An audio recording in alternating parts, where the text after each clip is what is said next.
What is up, you guys? Welcome back to another video. My name is Chris, as always with me, Liam. And today we are diving into Alien Earth episode 7. Been really enjoying this season so far, but did episode 7 live up to the hype? Is it going to set up the finale? Only 8 episodes to actually deliver everything we as the viewers have been looking for. Definitely want to hear your opinions down below in the comments, but if you're just tuning in for the first time, welcome. The way this kind of works is we are a show about shows. We like to talk about entertainment. We like to talk about it with you, not just to you, like other shows do. So down in the comments below is how you join us. You let us know your opinions, your theories, whether you think we're right or wrong, whatever it might be. The only thing that we ask is if we're watching a show that has proven canon already about to happen, don't spoil that for us. But other than that, we love to hear what you have to say. If you enjoy this video, hit the like button. And if you want to go on this journey with us even more, like 42,000 of you already have, hit subscribe, hit the notification bell to all, so you never miss a single episode. Let's dive in. Is Kirsch a Yutani plant? Great question. So, I have entertained this theory, and I don't think so. I think whenever I am incredibly resistant to one of your theories, they end up becoming true. And so with that lens that I'm looking through, I think he's just more of a David-esque character than than I was originally letting myself believe. Because one, David is a Weyland Yutani product, and Kersh is a Prodigy product. So there was no real connection, plus the timeline didn't match. He's not Prodigy Project. He's a product of Prodigy. He's owned by Prodigy now, but one of the screens that you kept bringing up, how they show all this stuff, shows that he worked for Weyland Yutani. Well, what episode was that? I have to go back and check. That was way earlier. Okay. Let us know in the comments below if you also caught that and what episode it was. I want to go back and check that out. I saw another creator talking about that, and he slowed it down to show that. Oh, okay. Yeah. No, I didn't catch that. I thought he was... I think... Because the way I see it is they're all in this competition for immortality, and they're building, cyborgs and synths and now hybrids. Atom Eins, the bald assistant guy, and Kirsch, I believed, were like his early synths that he created. But he realized that they weren't as smart as he wanted them to be. So then he put human minds in. He thinks hybrids are the next thing. Mm-hmm. But now obviously he, in this episode, realizes that's not it either. There goes $9 billion. Yeah. So that's the big thing that I think he's coming to a realization of, and why he's going even more full bore into the alien side of things, is he just realized that his biggest investment isn't as immortal as he wanted it to be. Mm-hmm. There's still something out there that can kill it. Well, there's always something bigger or badder out there. And the cool thing is it's not bigger or badder. It's just it digests its food outside of its body, and those digestive juices can kill inorganic material. It's not like it's a big, hulking beast that's scary and can crush you. It's this simple, like the mosquito that kills 1 million people, right? It's this simple little, I guess it's not really cute. It can be cute. Creature that can kill you. He wants to call it a good boy before it sprays acid on him, right? It's not like a terrifying thing, like a xenomorph. The vibe I got from the previous episode where he spit acid on his face before eating him, was that of Jurassic Park, the first one. With the Dilophosaurus? Is that the one with the made up one? Yeah. Yeah. Yeah. And he just spits in his face. Yep. And then he falls down. But yeah, that's the kind of vibe I got from it. It's like, oh, hi, buddy. Yeah, that's the whole... That was a thing as a young child. I was like, oh, there's a dinosaur that spits toxic tar. It's like, no, they made that up for the movie. The dinosaur never did that. It's like, oh, damn, I wanted that to be real. But we also have slightly hiding the fucking body under the bed. It's a total kid move, right? Yeah. I think that the writers did an amazing job all season with reminding us that these adults aren't really just kids. Young adults are really just kids. And the actions and the way they got to tip my hat to the actors as well, because they do a great job of regressing back to a childlike state. Because, just the way that Smee and Slightly interact in that scene, where he's originally, initially he's excited, then he's like, no, you don't do anything, stop trying to avoid me. And then he goes in and he's like, what did you do? And he doesn't want to help him because he's concerned. But then as soon as he says, he's going to be fine, then he's like, oh, okay, I'll help my friend. Well, that's because Morrow lied to him. Well, yeah, Morrow lied to Slightly then transferred that information over to Smee. I don't think, Slightly was in oversight the entire time. So, like, I don't think he was thinking straight or trying, like, really, he was just trying to, he's paddling the water, trying to keep his head above. That's all he was doing. Yeah. So he convinces Smee to help him move the body to get it to the beach for Morrow and all that. But they end up at, like, the fucking elevator. Yeah. And Kersh comes out and is like, the fuck are you doing? Yeah, so, and that leads us back to the original question that you asked me, do I think that Kirsch is a Yutani plant? And I don't. And the reason being is, in that scene, I started to think, oh shit, maybe he is working with Yutani behind the scenes. Like, he is the mole.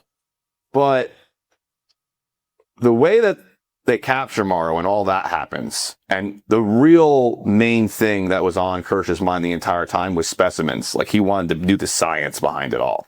And that's why, to me, I think Kirsch's grand plan has nothing, like, it's much more personal and sinister, where it's more about, like, harnessing the science and becoming the next part of evolution himself, or at least creating that himself, where he doesn't care about, like, Yutani and Prodigy and, Boy Cavalier. They mean nothing to him. They're insignificant at this point because they are the past. That's where I'm kind of with him. The way he operates and moves and, like, doesn't really care about much and kind of just, like, says what needs to be said and then goes and does another thing. I think he's operating in a way now where humanity's below him and he's focusing on the science and what's next. So for me, I'm pretty much bored with all the other characters. They pretty much annoyed the shit out of me, with the exception of Morrow and Kersh. Yeah, they sold the show for sure, both of them. I want to see more of Kersh. I still want to see. So Boy K in this episode was great to me. He wasn't just your, maniacal, egotistical, trillionaire villain, right? You got to see more of, like, how he has chosen to not age and how childlike he still can be. Why do you say that? When he first gets excited about the eyeball, like, at first he's upset. He jokes around about it. It's like, it's $8 trillion lost, or it's $8 billion lost, not trillion. And then Kersh says, oh, you got to watch the tape. And then when he watches the tape, just how giddy he gets, like a little kid, like, oh my goodness, like, he just lost $8 billion and a young kid's life. But he's excited as, like, a little kid because there's something intelligent that he can talk to. It's like a refusal to grow up, like a constant, purposeful maintaining of a child's brain that he has. Okay.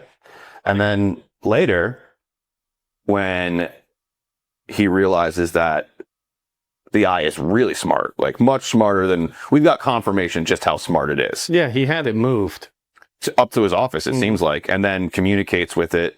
You're using pi as, like, a universal mathematical code or mathematical benchmark that everyone should know. Well, that's also on the probe that they sent out to space.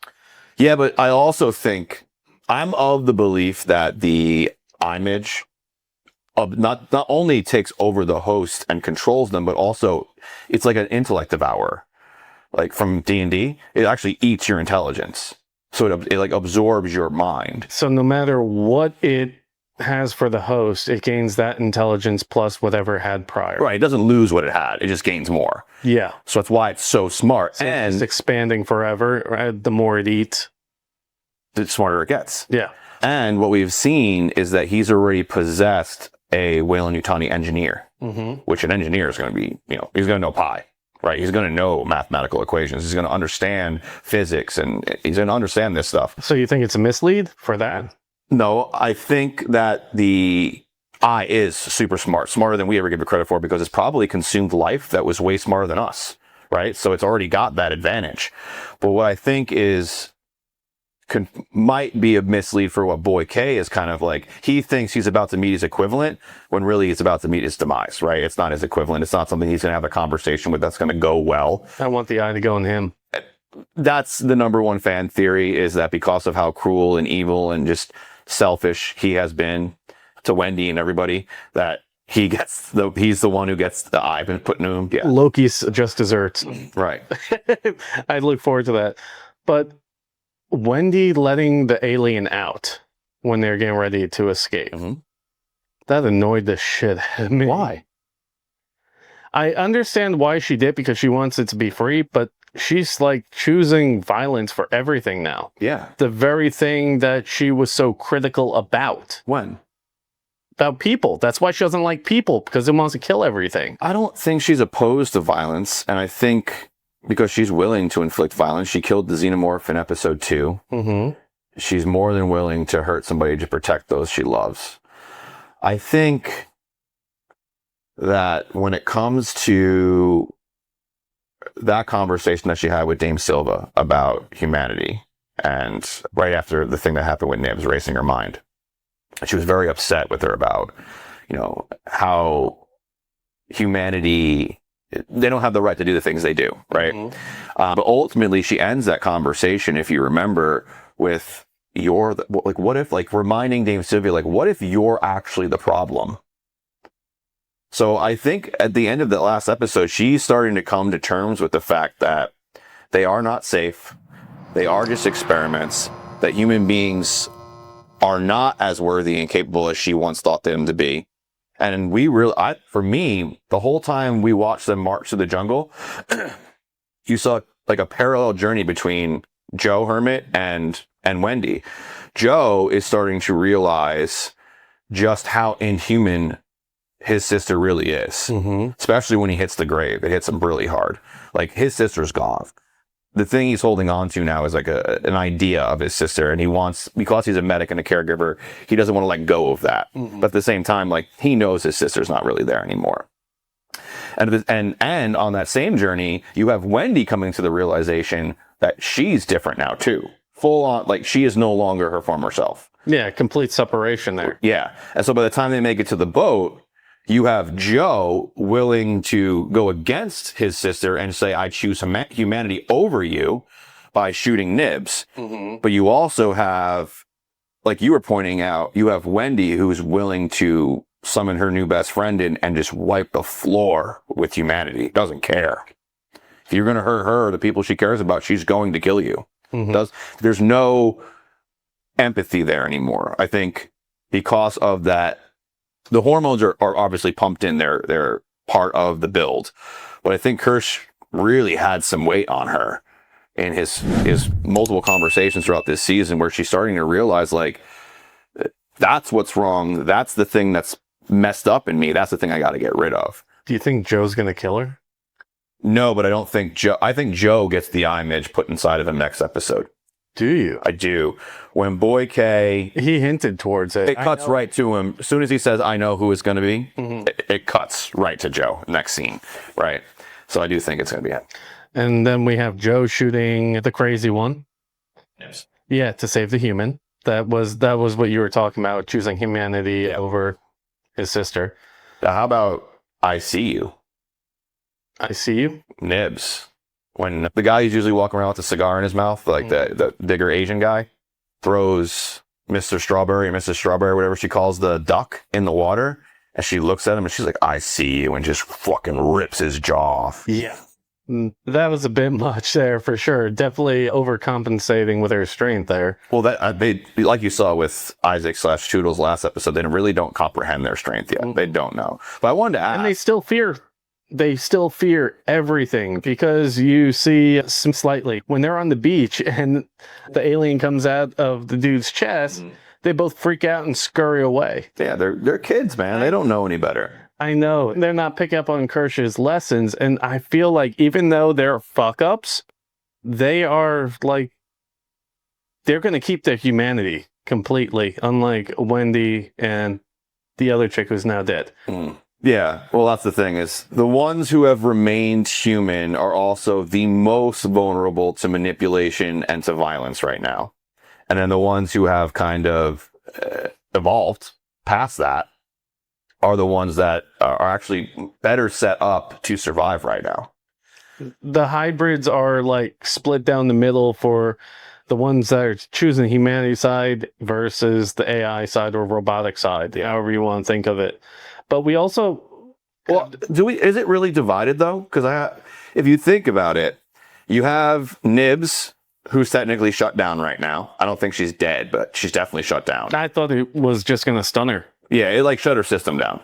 Not like we're supposed to think she's dead. I don't think so. probably as the viewer, it's left up in the air because Toodles was officially claimed that, like, in this episode, we learned that it is possible to reboot, but they have never done it before, so they don't really know how. So it's like, yeah, we could, but we've never, like, we don't know if it will actually work. It's like, we never had to do it, so. But with Nibs, I think she's just unconscious, and then you have, or just turned off, and you have Wendy, who are too strong, want to get out. You have Curly, who, I mean, before she was a hybrid, she was in a wheelchair. Her life was not good, right? She was wheelchair bound, very sick. So she even says in this episode, like, this is the best life I've ever had. I don't want to give this up. Plus, she has this whole, you know, needing Boy K's approval, so she's stuck there. But Slightly and Smee, they don't even know any of this is going on. Like, they're more like on their own personal journey. Slightly is just in self-preservation mode, and Smee is just trying to be a good friend. So I'm curious to see what side these two actually land on when they get all put back together next episode and all get all the information. Will Slightly decide to side with Boy K, or will he want to side with Wendy? Like, where will Smee end up? Well, how close to the Peter Pan thing are they going to go? Because wasn't Smee like Captain Hook's person? Correct. He was his right hand. Yeah. So wouldn't that lead to that kind of conclusion? I mean, if the naming is going to be a, you know, an indicator for what's to come, then yeah, I would think so. Which also makes sense why Toodles was the first to go, because on every adventure in the Peter Pan book, Toodles always misses out on it. So he's missing out on the end adventure, right? So that makes sense. Plus, in Peter Pan, as soon as you age up, he kills you, and he was the very first one to get an adult name. And so he had to go. So it all does lay out Peter Pan like very clearly. So yeah, that could make sense. So he's going to be Morrow's right-hand man. And Slightly ends up, yeah. We'll see, because Morrow's captured right now. All the kids are in trouble at some, like, they're all grounded basically at this point for what they did. I feel like that was more of a fucking joke. Well, I have a feeling they're going to be on pretty good surveillance from this point on, and trackers turned back on to make sure that they don't do that shit again. So you brought up Curly. One thing we didn't talk about Curly was when Wendy went to her and made her promise, and then she went right to Dame after that. The way that she went to Dame made me think that it wasn't right away, and that Curly really did struggle with giving up her friends. Like, it wasn't something that she wanted to do. She felt very terrible about. Feels like it's within the same hour in the show. Could be. Yeah, I mean, but what I'm saying is, like, she actually struggled with the decision. She didn't just lie to Wendy's face and then go do it. Like, I think she was sincere, but then also struggled with the fact that, like, if she doesn't go say something, she's literally going to forfeit the life she has. I don't think Dame's going to help anybody else. I think Dame's not going to make it. Yep. Really? No, yeah. I think Nibs kills her, for sure. So you think Nibs comes back and kills her? Yeah. I think Nibs finishes the job. Yeah. Okay. I think Nibs isn't dead, right? So they're going to bring her back. Dame Sylvia is going to try to balance her brain out. But Nibs knows what Dame Sylvia did to her now. And Nibs does not tolerate anybody tampering with anything inside of her. She hates it. Like, to the point where she won't, like, gets delusional about it. So I think she snaps and kills Dame Sylvia. I think Boy K gets the eye infecting. I think Kersh moves into season 2 with some of the hybrids and maybe some of the aliens, because Noah Hawley mentioned that it is renewed for a season 2 and that he would like to make his main focus of season 2 a a major populated city. So that would be really cool to see how we go from an island to a city with all these aliens, because we have 5 different species now. So I mean, season 1 was great. I know you're getting a little fed up with some of these characters, but I think season 2 is going to give us a brand new set of characters and a brand new mission and really expand on it and not give us a mini movie montage. I get it. They wanted to pay homage, but it really took away from the momentum of this freaking season. One of the biggest things that still irritates me about this episode is Smee and Slightly with the fucking raft. The magic raft that they didn't build at all on camera, but they had? Yep. Yeah. All tied together with a bunch of paracord. And totally Tom Sawyer, Huck Finn looking raft that they definitely built. Perfectly sawed, but wearing their tools. But we didn't see it, yeah. Oh my God. That one was a rough one just to put in the back of my mind and be like, just let it happen. But yeah. So last episode, I spent a lot of time talking about, like, how are they going to restabilize the secure lab? How are they going to get order back on like the Neverland Island? And that was like, I spent so much time on that, and then it was like 2 minutes. Kirsch was like, send the humans to get the fly, and then I'm going to go in and shut everything else down. And it was like, done. Boom. So I was like, maybe I shouldn't look so deeply into some things sometimes, because that was like an insignificant piece of this episode. Well, now we have 2 aliens running around the island free.